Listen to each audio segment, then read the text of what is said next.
पहले लोग नमाज पढ़ने से, हलाल खाने से, किसी को न सताने से, शरीयत मुस्तफा पर चलने से वली हो जाते थे। और अब 5 वक्त की नमाज पढ़ रहा मगर मस्जिद की गेट पे झूठ बोल लिया। अल्लाह खुद फरमाता है वमा खलक़तुल जिन्ना वल इंसा इल्ला लियअबुदून। अल्लाह क्या फरमाता है? मैंने जिन और इंसान को इबादत के लिए पैदा फरमाया। किसके लिए बोलो? इबादत के लिए। नफी के बाद इस बात है, ये उलमा जानते हैं। यहां पर पढ़े लिखे सैयद साहब खुद आलिम है और मौलाना अब्दुल कादिर मिसबाही जो अशरफिया से फारिग अभी मुफ्तियत पढ़ रहे हैं, मेरे पास पढ़े शुरू में, और भी हजरत हैं, सब लोग हैं। इसका तर्जुमा ये होगा मैंने जिन और इंसान को नहीं पैदा किया मगर इबादत के लिए। तो मतलब क्या? सिर्फ और सिर्फ काय के लिए? इबादत के लिए पैदा फरमाया। अब सुबह से शाम तक पहले ये देखिए इबादत है क्या। 5 वक्त की नमाज पढ़ लेना सिर्फ यही इबादत नहीं है। 5 वक्त की नमाज पढ़ लेना सिर्फ यही इबादत नहीं है। ये तो इबादत है ये, मगर सिर्फ ये ही इबादत नहीं है। आप जा रहे हैं, रास्ते में कोई कांटा है, पत्थर का टुकड़ा है, ईंट पड़ी है, कपड़े सनने वाली कोई चीज है, तकलीफ देने वाली लोगों को कोई चीज है, आपने वो रास्ते से हटा करके एक तरफ को कर दी ताकि मेरे बाद आने वाला कोई इंसान आए इससे तकलीफ ना उठा ले, तो ये हटाना भी इबादत। अब जरा गौर करो कितनों की तकलीफें दूर कर रहे हैं। तकलीफें दूर कर रहे हैं या दे रहे हैं, ये और जहन में रखिए। अल्लाह अल्लाह किसी गैर की तकलीफ तो दूर, अलग की बात रही सगे भाई को सगा भाई सताने के लिए तैयार है। अगर बंटवारे का नंबर आ जाए, मामले का नंबर आ जाए, तो दिलों में इतनी जगह नहीं कि इतनी दीवार अगर टेढ़ी है तो टेढ़ी रहेगी। जिन्होंने एक माँ का दूध पिया, एक बाप के खून है, मगर दीवार सीधी नहीं हो सकती। दिल में जगहें नहीं, दिल में जगह। पहले लोग सिर्फ नमाज पढ़ने से, हलाल खाने से, किसी को न सताने से, शरीयत मुस्तफा पर चलने से वली हो जाते थे। और अब 5 वक्त की नमाज पढ़ रहा मगर मस्जिद की गेट पे झूठ बोल लिया। अब गिन के क्यों दे रहा हो? उधार थोड़ी आ रहा। 100 दिए थे, 150 मिले, ये बरकत हो गई। हमारा रिश्ता ऐसा ना, हम लोग हंस भी लेते हैं। वो तो आपको पता चली गया होगा, जहां 2-2, 3-3 महीने अल्लाह ताला गुरूर, तकब्बुर, घमंड, रिया से बचाए। तारीख नहीं होती, 8 ही दिन में बुला लेते हैं, समझे। अगर मैं नहीं मिलने हो तो ये घर पे फोन कर देते हैं। बहरहाल अल्लाह ताला सलामत रखे, आप लोग भी मोहब्बत से रहा करें। हुजूर सैयद शाहिद अली मियां जो रामपुर के काजी शरा, वली सिफत आदमी, बहुत नेक जय्यद आलिम, उनकी एक बेटी मेरे घर में है और एक बेटी सैयद साहब के घर में। अब अगर मुझ तक पहुंच नहीं हो रही है तो ये वहां तक से, अब आप जानते हो घर वालों की कितनी चलती है, सारी पूरी डिटेल मिल जाती है मैं हूं कहां। बहरहाल अल्लाह ताला आपको इनको सबको सलामत रखे। अब बात क्या चल रही थी?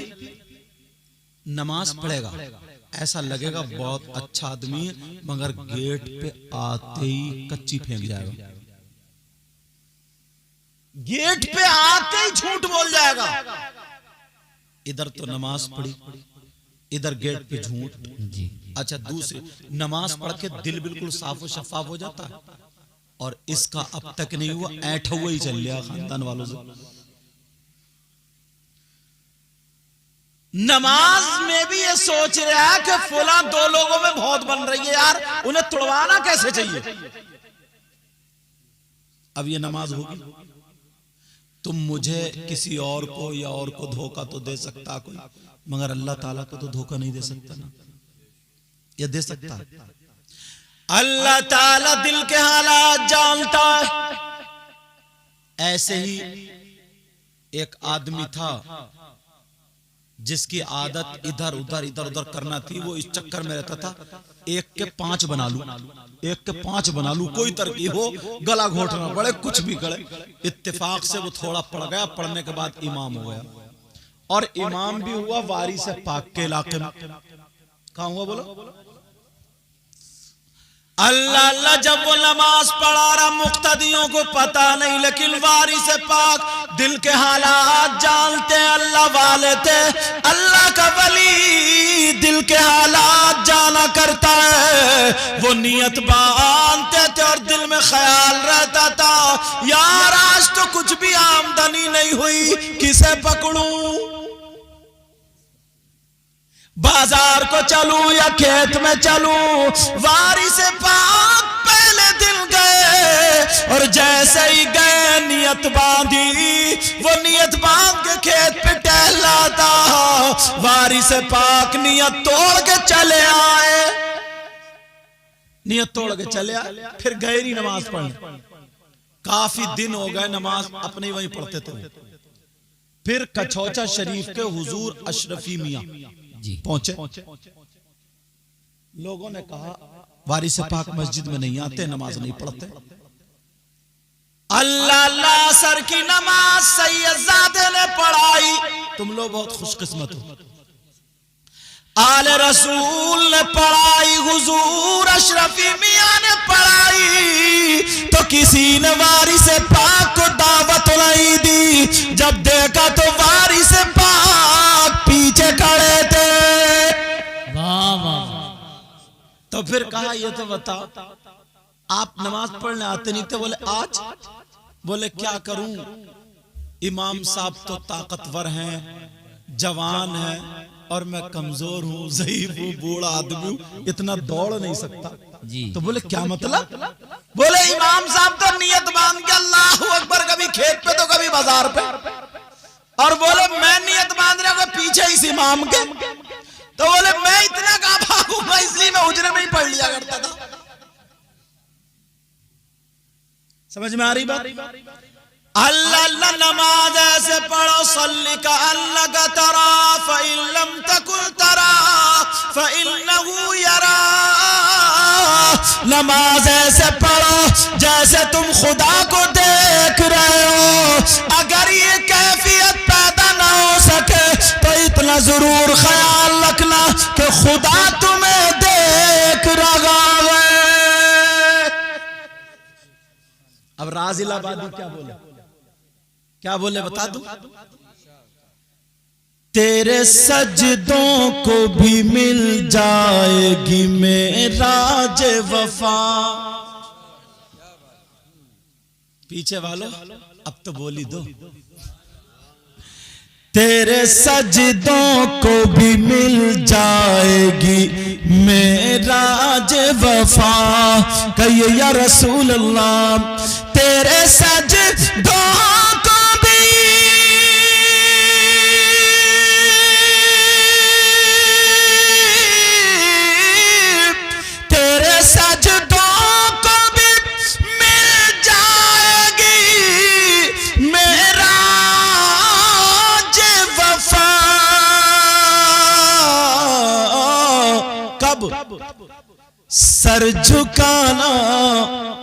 सर झुकाना तो जरा दिल भी झुकाए रखना। नारे तकबीर, नारे रिसालत, उलमाए अहले सुन्नत सैयद मुकीमुर रहमान साहिब क़िबला फैज़ानी नमाज। सर झुकाना तो जरा दिल भी झुकाए रखना। ये खजाना है लुटेरों से बचाए रखना, अपनी आंखों में मदीने को बसाए रखना, याद सरकार को सीने से लगाए रखना, लज्जत इश्क़ नबी दिल में छुपाए रखना। आज जाहिल भी गए,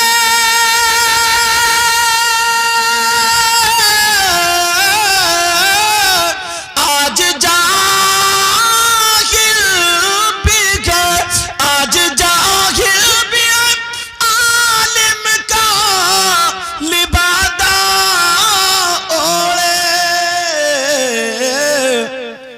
ऐसे मुल्लाओं से ईमान बचाए रखना, बचाए रखना, ये खजाना लुटेरों से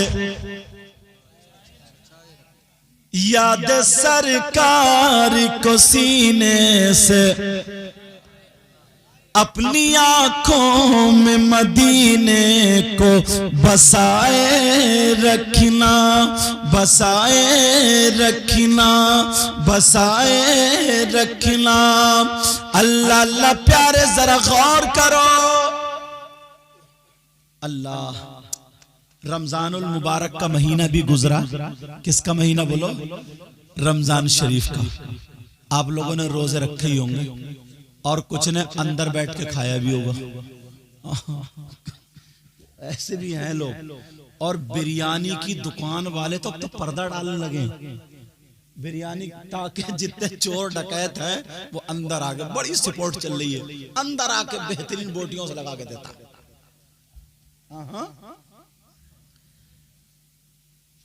रमजानुल मुबारक का महीना, सुनने की बात है, जुमे का दिन था। कौन सा दिन था बोलो? मेरे नबी मिंबर शरीफ पे चढ़ रहे थे। काय पे चढ़ रहे थे? जुमे के खुतबे के लिए। अब जब मिंबर शरीफ पे पहला कदम रखा, नबी बोले आमीन। क्या बोले? अब सहाबा देख रहे हैं, आज तक नबी ने आमीन नहीं कही, लेकिन आज क्यों कह रहे हैं? कहीं ऐसा तो नहीं है कोई वही नाजिल हुई हो कि आज से आमीन कहना है? चलो आगे देखते हैं। फिर दूसरे सीढ़ी पे कदम रखा, खड़े हुए, बोले आमीन। फिर सहाबा चक्कर में। तीसरे पे फिर खड़े हुए आका, तो बोले आमीन। मेरे नबी ने खुतबा, नमाज, सारी चीजें हुई। सहाबा का जो तर्ज अमल था, आका से मोहब्बत करने का, हाथों को चूमा, बोसा दिया, कदमों पे माँ बाप हमारे कुर्बान, जुमले बोले, सर पे ये अपना तरीका, सर पे हाथ रख, ये सब कुछ जो उनका तरीका था ताजीमन किया। और करने के बाद कहा, आका हम आपसे कुछ पूछना चाहते हैं। आमना के लाल मुस्कुरा करके बोले, तुम पूछोगे या मैं बता दूं? सुभान अल्लाह नहीं बोलोगे? सुभान अल्लाह। तुम धीरे बोलियो। आका बोले, मैं बता दूं या तुम पूछोगे? सहाबा ने अर्ज किया, आका हम आज कुछ अलग देखा, वो पूछना चाहते हैं। नबी बोले, जानता हूं मगर पूछो। सहाबा ने अर्ज किया, आका क्या कोई वही नाजिल हो रही थी? आज तक आप इससे पहले मिंबर शरीफ पर चढ़े मगर आमीन नहीं कहा, आज आपने आमीन क्यों कहा? क्या मामला था? आका ये मामला समझ लिया। मेरे नबी बोले, आमीन कहाँ कही जाती आमीन? जब कोई दुआ मांगे, यही तो होता। जब कोई दुआ मांगे तो आमीन कही जाती है। तो मेरे नबी ने फरमाया, सुनो मेरे जानिसारों, चाहने वालों, कलमा पढ़ने वालों, मैंने जब पहला कदम मिंबर शरीफ पर रखा तो हजरत जिब्रील आकर के दुआ करने लगे, तो मैं उनकी दुआ पर आमीन कह रहा सुभान अल्लाह। कहा फिर दूसरे पे कदम रखा, फिर जिब्रील ने दुआ कर दी, फिर आमीन। तीसरे पे कदम रखा, जिब्रील ने, सहाबा ने अर्ज किया आका दुआ क्या थी वो तो बता दो। ये दुआ बताने के लिए ही मैंने ये बात छोड़ी है। बता दूं या रहने दूं? पीछे वालों तुम बताओ। अच्छा ठीक है। पहले कदम पर जब पहले सीढ़ी पर मेरे नबी ने कदम रखा, अगर अमल करोगे तो बताऊंगा वरना रहने दूंगा। बोलो इंशाअल्लाह। मेरे नबी ने फरमाया सुनो मेरे चाहने वालों, कलमा पढ़ने वालों, जब मैंने कदम रखा जिब्रील ने दुआ की का मौला, जो तेरे महबूब की उम्मत में लोग अपने माँ बाप को पाले, जिनके माँ बाप हो और वो उनकी खिदमत करके जन्नत ना पाए, वो खाक आलूद यानी हलाक व बर्बाद हो जाए। अल्लाह, जिब्रील की दुआ और नबी की आमीन अब रद्द हो सकती है क्या? बोलो। नबी ने फरमाया कि जिब्रील दुआ कर रहे थे, ऐ अल्लाह अगर जो इंसान अपने माँ बाप को पाले और उनकी खिदमत ना करे, उनको राजी करके जन्नत हासिल ना करे, वो बर्बाद हो जाए। बोले मैं उस पे आमीन कह रहा था। आज के बाद कोई माँ बाप को नाराज रखेगा? बोलो। आज के बाद कोई माँ बाप को तकलीफ देगा? आज के बाद कोई माँ बाप को सताएगा? सुनो, तुम्हारी दुआ ताजुश शरिया जैसी नहीं, मुफ्ती आजम जैसी नहीं, आला हजरत जैसी नहीं, साबिर पाक जैसी है किसी की, गरीब नवाज जैसी, गौसे पाक जैसी, मगर नबी खुद फरमाते हैं हाँ है। वो कौन है? वो माँ बाप है। नबी फरमाते हैं माँ बाप की दुआ औलाद के हक में ऐसी होती है जैसे मुझ मोहम्मद की दुआ मेरी उम्मत के हक में होती है। बेशक बेशक। दुआ उल वालिदैन अन औलादिहिमा का दुआ इन नबी अन उम्मती। अब वलियों के यहाँ जाते जाओ, अल्हम्दुलिल्लाह जाना चाहिए, मगर तुम्हें जाना चाहिए, उन्हें नहीं। समझ गए? जाओ दुआएं मांगो, पता नहीं किसके हक में दुआ कबूल हो जाए। सहाबा ने अर्ज किया आका फिर क्या दुआ हुई? मेरे नबी ने फरमाया, जिब्रील ने फिर कदम रखा और कहा अल्लाह अगर कोई रमजानुल मुबारक का महीना पाले और इसमें इबादत करके अपने आप को जहन्नम से आजाद ना कर पाए, वो भी हलाक व बर्बाद हो जाए। उस पे आमीन। अल्लाह। और कहा तीसरे पे कहा ये दुआ कही कि जो नबी का नाम सुने और नबी पर दुरूद शरीफ ना पढ़े ना भेजे तो वो भी हलाक व बर्बाद हो जाए। तो मैंने कहा था एक दुरूद पढ़ करके लोगों ने विलायत हासिल की, बख्शिश चाली। मुझे तारीख मदीना एक किताब है, तारीखुल मदीनतिल मुनव्वरा, 22 जिल्दों में, जब मैं लाइब्रेरी गया मैंने देखी, उसमें एक वाकया मुझे हाथ आया, अगर इजाजत हो तो सुना दूं? बताओ।